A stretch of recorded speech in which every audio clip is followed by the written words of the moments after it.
Regardless of where you are, whether you're sitting behind your computer, you're on your phone, you're in the retail store, we want a consistent messaging and storytelling for the consumer.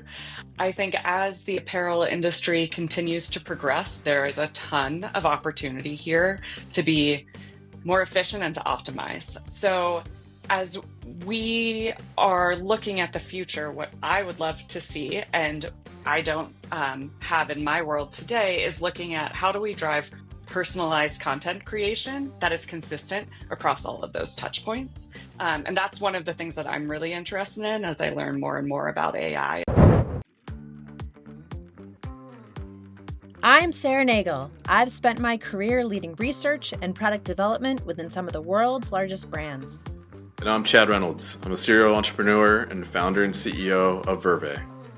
And this is AI Powered by People. Each episode will dive into the latest AI developments and talk to an industry leader to help you better understand and utilize AI. We'll take you inside some of the world's most famous companies and share examples of how AI is improving innovation, consumer engagement, media, and marketing. No matter what industry you work in, we'll help you navigate one of the biggest disruptions to organizations and people today.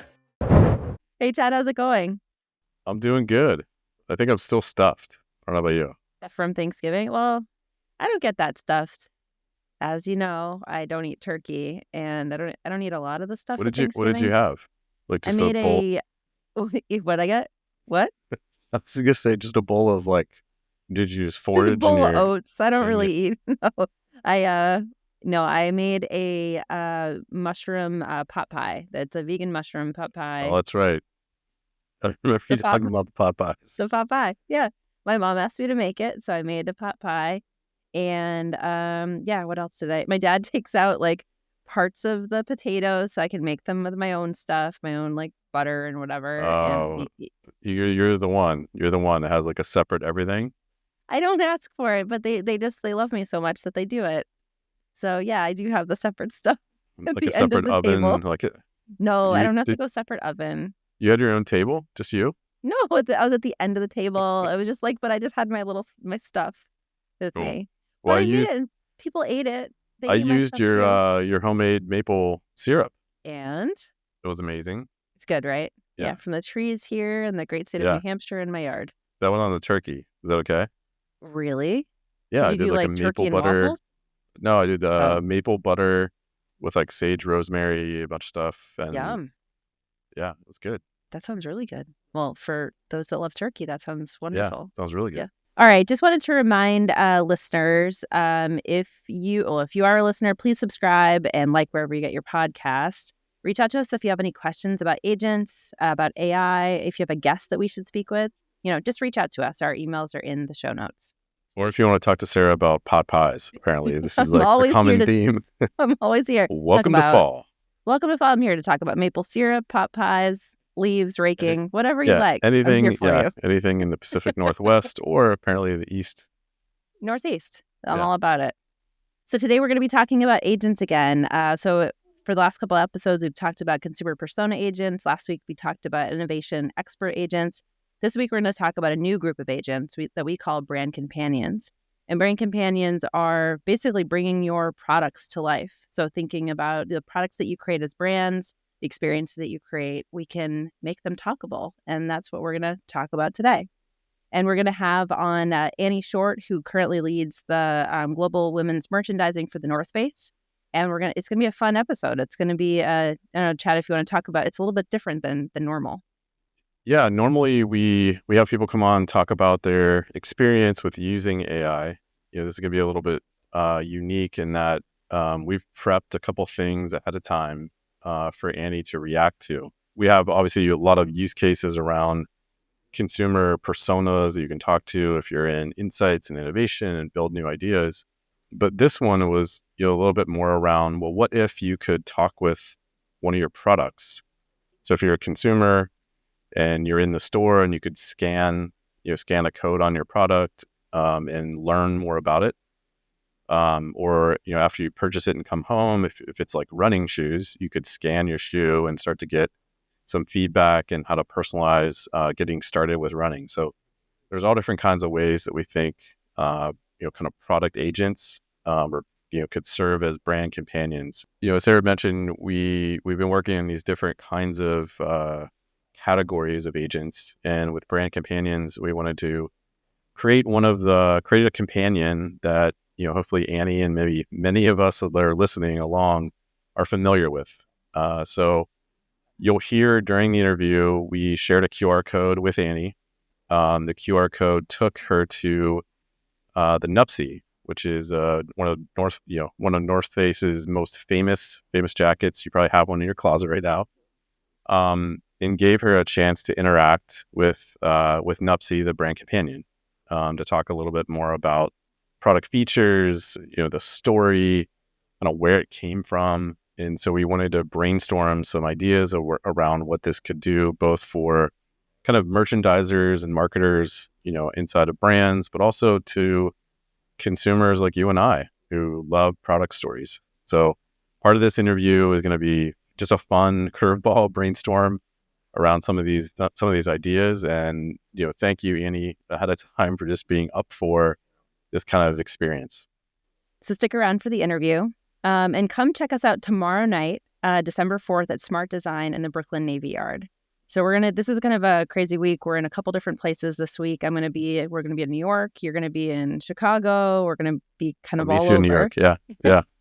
And we're going to be partnering with Smart Design on an event called Co-Creating the Future with AI. It's about human AI collaboration. There's going to be a hands-on agent building session led by Chad, as well as a panel discussion. See, the Eventbrite link is in the show notes, and you can also head over to verve.com/events to check out this and more. So come check us out. All right, so let's get to our headlines this week. Of course, we have Rex that's going to be sharing them with us. So Rex, take it away. Hold on to your headphones, listeners, because the competition in the world of AI is about to get a jolt. Amazon, not content with just delivering packages, is jumping into the arena of large language models with a new contender codenamed Olympus. Can this behemoth, boasting a staggering 2 trillion parameters, dethrone the titans of OpenAI and Alphabet? What could this mean in the battle for AI dominance? So, Sarah, this is very interesting coming off the heels of their $4 billion investment in Anthropic and all the different Claude models. So, obviously you need to, I would say have plan B, but maybe this is plan A. It could, it probably is. Yeah. And I feel like the $4 billion is like the most expensive research project in the world to learn about how it all works and how they can, make it their own potentially. Yeah. And obviously they have an incredible amount of data, through their shopping platform, but also through logistics and, they're very much so a tech company. And they also purchased One Medical, I believe it was, earlier in this year. And so, I think they bought like the iRumba, like the robot vacuum. They did? Vacuum. Yeah. Oh, I didn't know that. Yeah. Yeah. They have that. They have, I don't want to say her name out loud because she's sitting right next to me and might like say something to me. Well, they have your a lot of shopping data, but they also have your shopping data, like with the food that you're buying too, through like Whole Foods. I mean, they have right. Lots and my of music. information. Yep. Yeah. All of it. So it makes sense that they would put together kind of a large language model around all of this information. I haven't necessarily seen it pop up in my ever-changing terms and conditions, but yeah, I'm not surprised at all. And they also have AWS, so all different kinds of startups, tech companies that use their web services to power a lot of their applications. It's kind of of course about time that they have one. If they've been playing around with what is it, like Rufus that pops up occasionally. Right. I never really talked to Rufus, but he's listening. He is. Sure. He is. So yeah, this will be it's kind of a different approach to an LLM. It's like you as a shopping being, like everything that you're kind of consuming and purchasing. Yeah, and I'm interested just in the all the information that has been collected through recordings on your. Again, I don't want to say her name because she'll probably say something right now, but on your on your devices in your homes, right? So it's recording you, and where's all that information going, and was that used to help train the LLM? You signed something somewhere that said yes. I sure hope not. Yeah, no, just tons of data. I think that is going to be a really interesting activation of an LLM, Yeah. and we'll see how you interact, and it's going to like a lot more talkable, obviously than kind of it's not going to be like a chat bot where you're going to be like typing things in. It's going to be, it feels like it's going to be conversational in a lot of ways Right. and show up Right. through the lady that will not be named because we don't want her to talk. All right, Rex, can you read us our next headline? All right, folks, this story is a real humdinger. A fascinating blend of technology and, well, good old-fashioned granny wisdom. Imagine this: phone scammers getting a taste of their own medicine, strung along on endless tangents about birdwatching and tea times, all thanks to Daisy. Daisy, as she's cleverly called, is an AI-powered chatbot designed to sound like a real English grandmother. Here's the gist. Daisy doesn't try to outsmart the scammers, she outpatients them. Daisy is like a conversational flytrap. She engages scammers with rambling stories about her garden, feigns confusion over basic tech terms, and generally drags out the call as long as possible. This keeps the scammers occupied, preventing them from targeting real potential victims. I don't know about you, but I need a little Daisy in my life. I love this. Isn't that awesome? Yeah. Yeah. So it's just I want to hear the recordings of these calls. I want to Yeah. hear how frustrated people get. And they just get like bored or just like sick of Daisy, and they're like, all right, and then finally hang up. Yeah. I feel like it should be like a never ending podcast. I mean, Lex Friedman with all of his long form. I think maybe Daisy can put him to the test and see how long he can really go. A Daisy podcast. That's perfect. I mean, I put Daisy with like other people in our life who want to chit chat, and right? Yeah. I mean, we can invite her on at the beginning of our session too to see if she wants to chit chat. Yeah, See what yeah. she'd say. Let's give her a call. You got her number? Or it's only when I'm trying to spam a number. Yeah, it's when you're trying to scam somebody, then you might Okay. interact with Daisy. And I think that she's mostly available in Europe, but maybe she'll come to the US sometime soon. All right, can't wait. All right, the last headline, Rex. Give it to us. Well, now, this is interesting. Those clever folks at Perplexity have cooked up a new AI shopping assistant. Imagine, instead of clicking through endless web pages, you simply have a conversation with your device to find and compare products. And for those who opt for the Pro version, they're even throwing in free shipping on all purchases. Clever marketing, I'd say. It'll be fascinating to see if this conversational approach to commerce catches on and if it will live up to the hype this holiday season. I mean, super related to the Amazon conversation we we're just having, and perfect timing for the season. Folks are out shopping, from last week and then all the way up to the holiday. Yeah, I think kind of that saw this coming, right? I mean, like, yeah, anytime you're messing around with anything that could be construed as search, through a web browser, it immediately goes to shopping, especially if you're trying to find a business model where you can make money with AI. So I think this is, this will clearly happen. It's just a matter of, is it going to happen through, through them, or is it going to happen through Google, happen through Amazon? I think we all know that when when you type a name of a product into or just describe something, those are usually some of the first links at the very top of your search results to kind of buy through AI. So I think these are definitely going to be happening more and more and more, and it makes total sense. I'd just be curious around like the branding, the branding of it all. Not necessarily like Google sounds like a place you would buy things from, but Perplexity may not. I don't know about you, but yeah, little complex of a name, but yeah, no, I'm not sure. I'm sure there's going to be, I mean, potentially like everything else, there's going to be some sort of a human name. There's going to be, a branding around that, where it's like, talk to, with Amazon, it's Rufus, talk to the lady that will not be named again.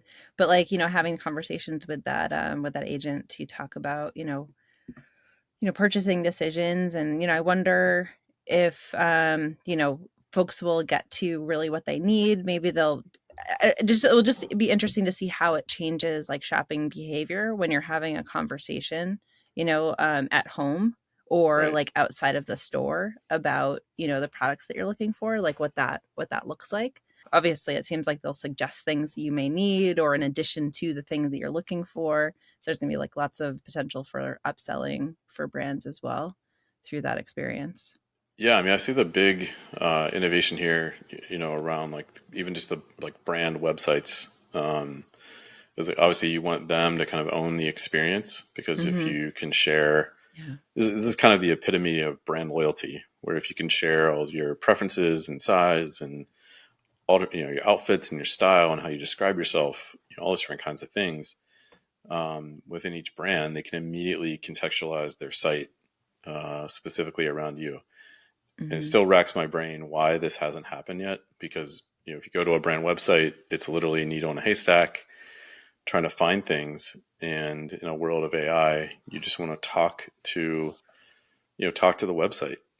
And it's not like I stray too much on like black t-shirts or black sweatshirts, but I just feel like it could help. It could help in a very different way, and also do it with the personality of the brand, which I think is what I really am after. We're kind of coming out of the age of all these different, like, well, I'll speak about like apparel, but just kind of like all these different kinds of basics. But what separates a basic tee from one of the other brands is really about the brand and features and materials and the story and all those kinds of things. But sometimes they get lost in what you try to, what you got to put on a product detail page or what you can see in store. All right, let's get into the conversation that we're going to be having this week around brand companions. And I think it's a great segue from shopping to really thinking about how brands and products can help that shopping experience. So as you guys know, we've been talking about consumer persona agents. We've been talking about innovation and expert agents. And now it's thinking about how can we make the products and experiences that you interact with, how can we make those talkable? Coming up, we're going to be having a conversation with Annie Short about this, but we want to talk a little bit about what that means from our side and what we see, or kind of how we see the potential for this in the future for different brands. Yeah, this is one of the, I'd say like the most exciting space for us, because there are over 500,000 brands worldwide. There's billions and billions of SKUs for each individual product. And when you launch something new, what you want from, what you really want as soon as you launch it is immediate feedback. Like, is this working? How do people like it? How do they describe it? And usually it takes a while to get any of that sort of information. And it's a little bit kind of Wild West in that regard. And so, this is an idea we've been playing around with for the last couple of years around, how can we, when you launch that product, how can we give you immediate access to hear all the feedback? How can we help brands tell stories in a completely new way?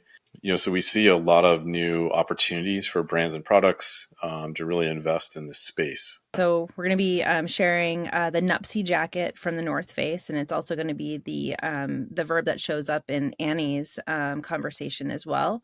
But just to preface it, kind of how they show up in the world is, you had mentioned earlier, Chad, around QR codes. So they could show up on, like, imagine a QR code on a tag on any sort of product, or it's, a sticker on a different one that you can scan, and you can go right to the app and you can start to have a conversation with it. You could also imagine on a website too, if you are shopping for the Nupsy or any other product, you can start to have a conversation with this product about not just, about product details, but about its history, potentially about the designers behind it, about the brand, about other information that it has about other products that it's connected to. So, or for an example too, if it was like a tent, it could tell you how to put it together. So it offers a lot of information that you can tap into when you're thinking about purchasing it, or even after you've bought it too, and kind of building that loyalty with that product. So yeah, let's have the Nupsy introduce itself and talk a little bit about kind of what it can do. Hi there. I'm the North Face Nupsy jacket, a beloved icon in the world of outdoor gear and fashion. As a classic puffy jacket, I'm known for my distinctive boxy silhouette and exceptional warmth-to-weight ratio. My name comes from the Nuptse mountain in Nepal, a testament to my ability to withstand harsh, cold environments.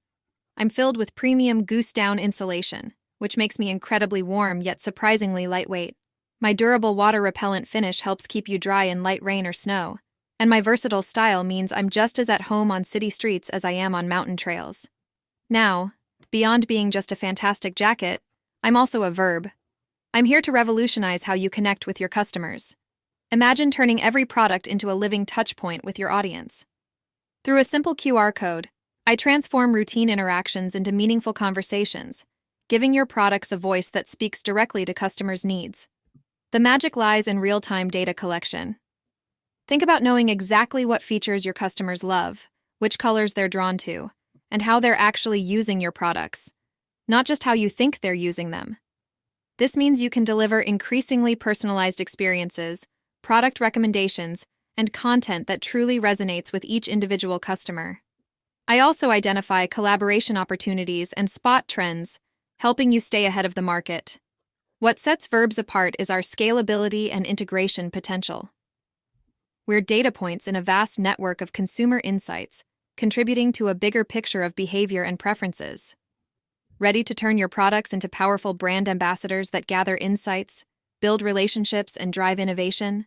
Let's discuss how we can turn your products into verbs too. All right, let's get to our interview with Annie Short, who is the global head of women's merchandising for the North Face. So it's going to be a really great conversation about product development and kind of what consumers see, on shelf. And so she talks a lot about kind of what that process looks like. And then we get into our Nuptse brainstorm about halfway through, where we have her start to talk to the Nuptse. And then we talk about and kind of just think about what the possibilities are for a brand companion agent like this. You ready? I'm ready. Let's go. Hey, Annie, welcome to the podcast. Great to see you. So great to be here. Thank you both for having me. We've got a fun question to start with. If we created your AI today, what would it be an expert in? Can you give me a little more information on what you mean? Sure. Yeah, if we were to create an AI of you today that was like fed it your information, your background, it knew how you would answer questions, what you're interested in, your creativity level, all of those things. So it's just kind of it's a digital version of you that people could talk to. What would that AI be an expert in? That AI would be an expert in building brands and storytelling. Awesome. I like it. Are we going to do that? We're going to build it now? I think we should build. Well, I don't know if we're going to build it right now, but we should build one for sure. All right, Annie. Well, we would love to hear a little bit about your background and maybe some of the places that you've worked in the past, because you've worked at a lot of different brands and a lot of different companies. Can you tell us a little bit about it?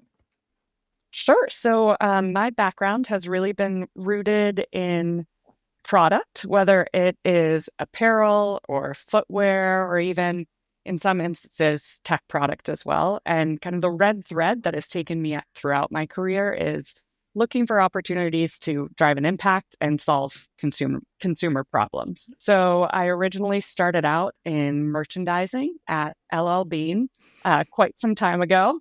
And from there, moved on to get into more technical products and developing kind of new brand categories while I was at Spider Active Sports in the ski wear industry.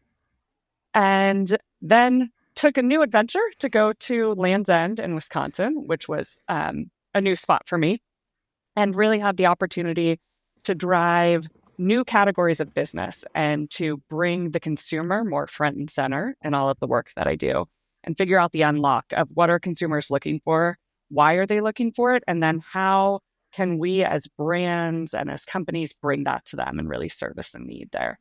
When I came back from Wisconsin, I went to Crocs and had a great experience there, really part of the transformation time of when Crocs started to come back into popular culture. And it was that the gibbets time? Yes, tons of gibbets. I feel like Crocs is always coming back in style. I don't know what it is. They're so comfortable, guys. So comfortable. But yeah, I learned so much there about storytelling. I feel like that is a massive part of how they revitalize their brand. And then I had the great opportunity to go to VF Corporation and work with the lovely Sarah Nagel to help build out the first venture or accelerator studio within VF Corp, really looking at what is the future of health and active wellness 10 years down the line for consumers, and figure out the storytelling there and how do you make products fit for the consumer. And it was really innovative and exciting. And I took all of that background into my current role, which is leading or head of women's global merchandising at the North Face. Awesome. So tell us a little bit about your role. What does global head of merchandising for women look like? So in this role, my responsibility is to create the strategic vision for where we're going as a brand in women's apparel. So it's outlining 3-year to 5-year plans based on consumer insights, market trends, where we see opportunities for growth that's rooted in our DNA and our heritage as a brand. And then I work with our product development teams and our merchants to then bring that strategy to life. So it's really that vision all the way down to tactics. And at the North Face, we sell across the globe. So it's working really, really closely with all of our regional merchants who are in Europe, Asia, across the US, and figuring out how do we keep the ethos and the basis of the brand story true across the globe, regardless of region, but then flex in and out for a little more hyper-local community building within each region.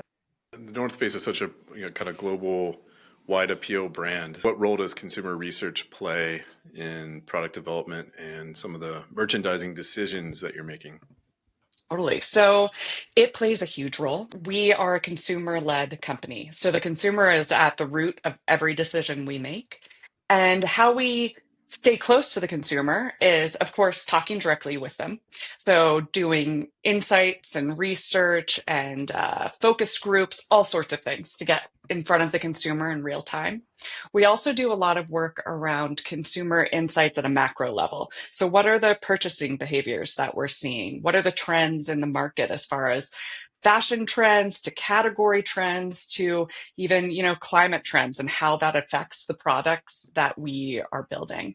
And we take all of that and then we balance all of that amazing insight rooted in the consumer with the science of the data and history that we have and where we need to go, and then bring it all together, add some of that merchant gut of figuring out what's right and what isn't as we're going into market, and use that for deciding how we move forward strategically. How do you balance that, like, kind of what you're learning from the consumers, that like kind of gut instinct that you probably have and you've, collected over the last like 25 years. And then also just like, obviously there's lots of numbers involved and like kind of like what like happened with sales and previous seasons. So how do you balance all of those things and kind of like, like, is there a science behind all of that? There's definitely a science, but a lot of art too, is how I look at it. So the data and all of the financials will give you a point of information, but there's so much that goes around that. There's a lot of context that needs to be understood. And then you've got the real life influences of the people, the humans, the consumers who are buying this product. And what I find when I take all of this together and all of these disparate data points, I think the joy of being a merchant is you've got to find that red thread, find that story, and utilize all those different points to figure out what do you need to be doing to really make an impact going forward and to disrupt in the marketplace. So it's definitely a mix of both. And are there tools that you're using to help you identify that or to kind of help you along through that process? Yes. So we do a lot of work with various platforms that consolidate data for the industry. So some examples would be Circana or Euromonitor, where it's more point of sales aggregation of products that are selling, how much they're selling for, and those sorts of things. That is a huge part of it. We also we have an internal consumer insights team where we can pose big, meaty questions like, what is the future of outdoor 10 years down the line? And then they do this amazing work to really get the macro trends to the micro trends and help us to carve the story of what we're seeing as far as headwinds and tailwinds in the market, and then how we can utilize that information to build out a clear strategy for the future. I guess when you look at a product that sits on shelf or hangs within an environment, just curious some of the tools that you have to tell stories, at that level, because I know obviously the state of shopping is going through, it just feels like it's going through radical transformations every single year of going digital or hyper personalized, and even in different channels through like social and all different kinds of things. And just curious how kind of you're seeing some of those trends shape the storytelling tools that you have, as a merchandiser. So I would say it's an omni approach. So regardless of where you are, whether you're sitting behind your computer, you're on your phone, you're in the retail store, we want a consistent messaging and storytelling for the consumer. I think as the apparel industry continues to progress, there is a ton of opportunity here to be more efficient and to optimize. So as we are looking at the future, what I would love to see, and I don't have in my world today, is looking at how do we drive personalized content creation that is consistent across all of those touch points. And that's one of the things that I'm really interested in as I learn more and more about AI, is how do we drive that personal content? Because there's such a true paralysis of choice right now. A new research paper from McKinsey just came out that said about 74% of consumers walk away from online purchases because there's just too much stuff. So how do we change that dynamic, and how do we really provide you with what you're looking for and just know that? So that's something that I'm very interested in as we move towards the future. And we're doing it more analog today, but there are definitely opportunities to drastically improve as we go forward. Well, I would love to share a scenario with you. So it's kind of like thinking about the future. And this is kind of like we've reached the brainstorming part of our interview. My favorite. But just kind of think about the scenario, and then we have something to show you. So imagine that, you're thinking about North Face products. They're on the shelf, whether they're in the stores, within your stores, or it's like, at an REI, and it has a specific QR code that's part of it. And I know a lot of products already have a QR code. We could imagine using that one, or maybe a new one that's on like the tag itself, kind of the sales tag. And when it's scanned, it enables people and consumers to talk with the product. So it could offer a lot of different things. It could help you, you kind of understand things like price, if it's on sale, like kind of just like some basic stuff. It could also offer, if it's like a NUPSI, like an hiking advice, or answer sustainability questions like where did stuff come from? Where did the materials come from? Where was it made? What factory? Whatever information you'd want to share with consumers. It could also be a brand ambassador to offer, things or ideas coming from North Face, and talking about like the history of the company and things like that. So you could also imagine that too online. So you can think about the in-store situation where people are scanning the QR codes, but you could also imagine it online too, where you go to the North Face site, and when you want to talk to like a Basecamp duffel, or if you want to talk to kind of some new products that are coming out, you could talk to the products there. You could also think about it as like one of your athletes. Jimmy Chin is talking to, someone and answering questions. They could have a conversation with that brand ambassador.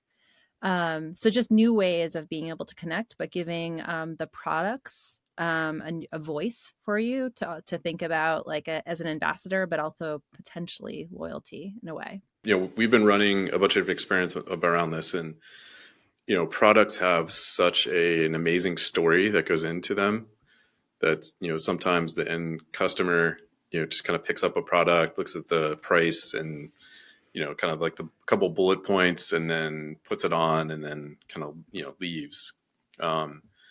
But there's 24 months of effort that like went in to the creation of this. Many, it's touched many different hands along the way. In many cases, designers fought for this product to exist, and all different kinds of things. Or it has a rich history or legacy that any good product has, to your point, like has tons of stories. that like you remember and you want to share with people. And what if that product could come to life and talk to you and it had a personality? We name products all the time. So yeah, I think we're going to share an example of what this could be. So I guess just before we share that, just are there any first thoughts, Annie, that come to mind when you are hearing about this scenario? I love it. I think it's so interesting to think about having the consumer connect on a different level with the product and be able to ask the product questions that really matter to them. So not everybody cares about every feature and technical detail of the product, but if you do care, you care a lot, and it really, really matters. And to be able to have that product tell you that story would be amazing. And then from a merchant side and a person who develops products, how amazing would it be to understand what is most valuable to the consumers who are buying these products and to be able to take all that information to create the future and problem solve and be able to meet the consumers where they are. So I think it sounds very exciting. I would like it today. Well, you're in luck. This is the unveiling part of, no, just kidding. It's like Oprah. You get a QR code. You get one. You get, yeah. All right, I'm going to share my screen. So prior to the recording, we asked you to download an app called Verbs. So you have that already on your phone. Can you see my screen? I can. Okay, fantastic. All right, so if you can scan this QR code, a product, hopefully the Nupsy, will pop up. It did. And so the Nupsy verb has been kind of loaded with information about, publicly available information about the Nupsy. And a Nupsy is like the jacket at North Face. It's kind of like classic, iconic jacket that's been around for since the 90s, I think, or longer. 96. Or 92. Let's ask it. Mm-hmm. Yeah, do you want to? Yeah, it's a good plan. Yeah. So do you want to ask it a couple questions? And as you're doing it, can you let us know what you're asking? There also should be a little voice if you do want to play it. There's a little, you'll see a little voice modulator icon. So I asked the Nupsy, when did you launch? It said, hey there, adventurer. The legendary Nupsy, entered the world of outdoor gear in 1992. That's right. I've been keeping explorers warm for over 30 years. I love that. Now I want to ask it, why were you created? I was created to bring warmth and confidence to adventurers braving the elements. My purpose? To give you the freedom to explore, whether you're scaling a mountain peak or navigating city streets. All right. Do you have a challenging question you'd like to ask the Nupsy? And some examples could be, what would a collaboration look like between you, the Nupsy, and another brand? It could be, what will you look like? Or what does next season version of you look like and why? You can ask a number of questions. I was going to say, I'm going to do, what would a collaboration between Nupsy and Crocs look like? Ooh. I imagine like all those little giblets all over the giblets. Is that what they're called? From turkeys. Yeah. This is our post-Thanksgiving episode. So let's see what he says. Whoa, that's an interesting thought. Picture this, the iconic puffer design of me, your favorite Nupsy jacket, meeting the comfy, go-anywhere attitude of Crocs. We could create some seriously cozy footwear. Maybe puffer-insulated Crocs for those chilly morning coffee runs? Or how about a limited edition Nupsy print on a classic clog, printing a touch of the mountain boldness to the city street? We'd shake up the footwear game for sure. What do you think? Ready to brave any weather in style and comfort? Oh, that's great. If you put your hat on as maybe a consumer, and like you're just exploring some of the concepts or some of the ways that you might like want to personalize some of the messaging to you. If you're in store, it'd be interesting to get your take on on like what kinds of questions would you ask if you're a consumer, in a store or looking at like a product detail page, where you get to actually talk with it. Yeah, I would want to understand, what are the features and benefits? So what's my value to price? I think as a consumer too, I would really want to understand, how do I style this across the mountain to the street? What are the different things that I should be wearing, and what is, on trend for this type of product in the world of fashion today? Yeah. I would love to be able to learn that kind of stuff directly to make sure, yeah, this fits in my closet. This works with my style. That would be an important thing that I'd want to learn about.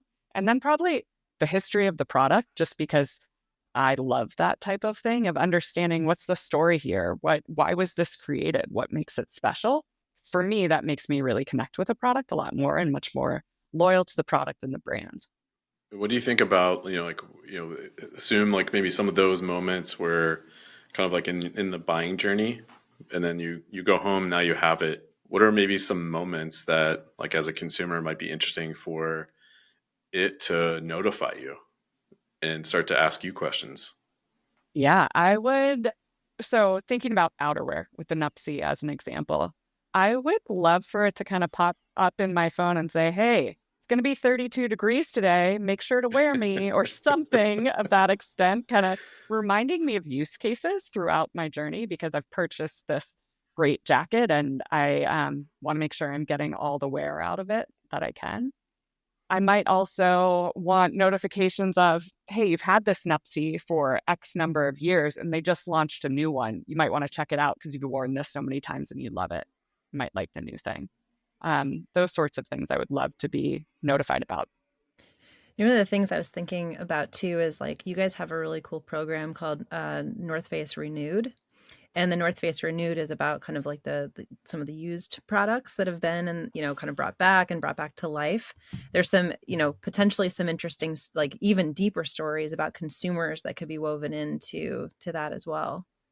I completely agree. It would be so interesting that almost as you buy one of these renewed products, you get the history of who all has worn the product before and what adventures they've been on, especially with North Face products. Like, how cool would it be to get something and this product has climbed Kilimanjaro, or, this product has been at base camp, whatever it might be. I think that creates such a rich heritage and connection for people. That would be pretty amazing to see. And then also see, if this product has been repaired, how has it been repaired? What other pieces have come into it? Like, what's the history there? Yeah, it feels like you can do so many different things with this. I mean, even just sharing, as designers are working on the next version of it, is to ask questions back to the owner, because you're a verified owner of this product, and you can chime in lots of different ways around kind of like design feedback and iterations, and then be a part of the kind of pre-launch or pre-order experience. I think especially with like our relationship, especially with the next generation, their relationship with email, normally, like they're not even looking at email, right? It's all like notifications and on your phone. So, just looking at it as almost like a new channel for how to build that personal relationship. Yeah, I love thinking about it that way, as another key touch point with brands and consumers, to bring them along, have them be part of the journey and the story of the product itself. What do you think that could do? Like, because there's a lot of loyalty programs, across like the, VF suite of brands and products, and, kind of every, all the brands out there. What do you think this could do for loyalty, and how could this product or this solution kind of tap into that, do you think? I think there are a lot of opportunities there. One of them being, again, that emotional relationship that you can start to build with a brand and with a product. If you can have that back and forth interaction, I think it also could help to, as you were just saying, Chad, like if design is informed and being able to talk directly to consumers at the time of designing and developing product, to then let them know you had a hand in building this product. So now I want to tell you it just launched, and I want you to get, this special offer, early access, because you helped build this. And if there's some ownership that can really go into that, which can drive a lot of loyalty. And then, of course, you can have special access, as I was mentioning, or special events that are for people who have bought the product and interacted with the product previously, so that, again, they become a part of that community and you can build that engagement all along the way.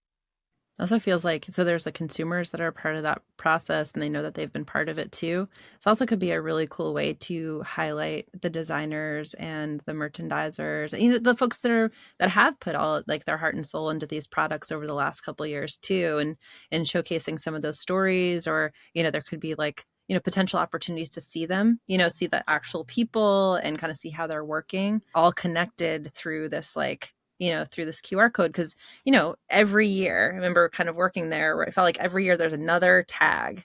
There's the tags are like so thick. And as a consumer, you take, maybe I'm just speaking for myself, I take that thing, I rip it off and I throw it away. Like there's, I don't want to see all that information. I'm sure there's some people that read everything, but I am not one of those people. But to be able to take all that information and also to take all of that's a lot of paper. It's a lot of material that you're creating. That's a lot of printing. That's a lot of cost as well that could potentially just be put into something like this to kind of transform that experience. Yeah, I love that idea of being able to take a more sustainable view of how you talk about the product when it's in the consumer's hands, because that is, always a challenge. And this would be a really interesting way to do that. And again, not be wasteful in any production that potentially isn't being utilized. AI is an interesting tool. A tool that we're super passionate about, and it's kind of part of our everyday. Curious your thoughts on what consumers may think if this is introduced into their purchasing process and decisions, and also just kind of integrated into this. Sure. So I'd want to do research and talk to the consumers, but my hypothesis would be that some consumers would be really excited for this access to information in a way they haven't seen before. I think there would definitely be a learning curve to have an awareness around what is on the product and what the QR code or other tools can provide. But I think AI is moving so quickly, and it's so part of our just everyday culture now. I mean, I use AI every day. It helps me with some of those emails you're not quite sure how to phrase, that it's becoming much more understandable and a lot less scary than maybe it was a year ago for consumers. So I think the key to its success is more of the education around it and what benefits you can get from it, and why it is something that can really help your life and make the purchasing decisions a lot cleaner and easier for you in the future. So as a merchandiser, obviously you tell stories on a brand, kind of like on a brand level, and then you also tell stories like within a category or within a product. In just curious how you think about giving the product a voice, like it can have a personality. When you think of like hiking shoes, there's the purchase side, and then there's the I want you to go out and hike more. Or I have a personal goal, and can you help me get there? When we start to take AI and bring it down to the individual product, what are some of the things that maybe you get excited about, or even just some of the watch outs when it comes from like a storytelling perspective of kind of like brand merchandising in the future? So when I think about it, I love the idea of the product being able to tell you things and interact with you. What I would be really interested to learn about is kind of best practices around guidelines for that, because there's so many different types of consumers, and you'd want to be very strategic in how you communicate with them and what you're communicating to them. So it might be absolutely amazing to have a jacket that directs where your nearest trail is for a hike. But then if you're in the middle of a city, how does that work? And how are the different ways that we'd want to pivot that? But I think it's really interesting to use these products as resources for a bigger lifestyle choice. So if I'm buying products from an outdoor brand like the North Face, because I love outdoors, how can you teach me more about how to access them in whatever space I'm in and what different resources might be available? So I think it is it's so rich what you can do with it. It's more figuring out the right ways to apply it to really resonate with consumers. What do you think merchandising will look like in the next, say 5 years, with these tools incorporated into what we're doing with, product development, kind of looking at kind of the whole merchandising cycle as well as the consumer experience and loyalty.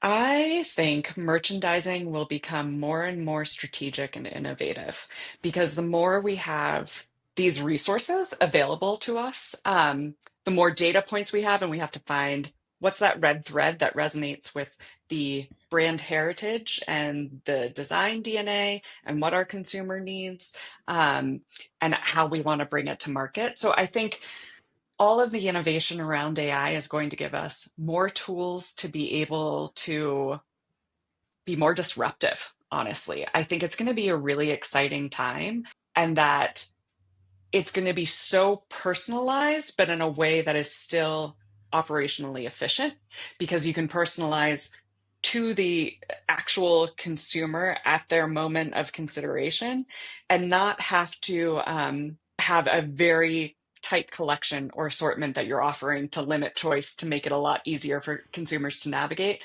AI or other innovations can do that navigation for you, which I think is going to be really interesting for how we can bring curation to life while still maintaining, the brand story and its interaction and community with the consumers. So I think it's going to be a great challenge that is only going to make, consumers more excited to be able to find the things that they really need or want when they want them.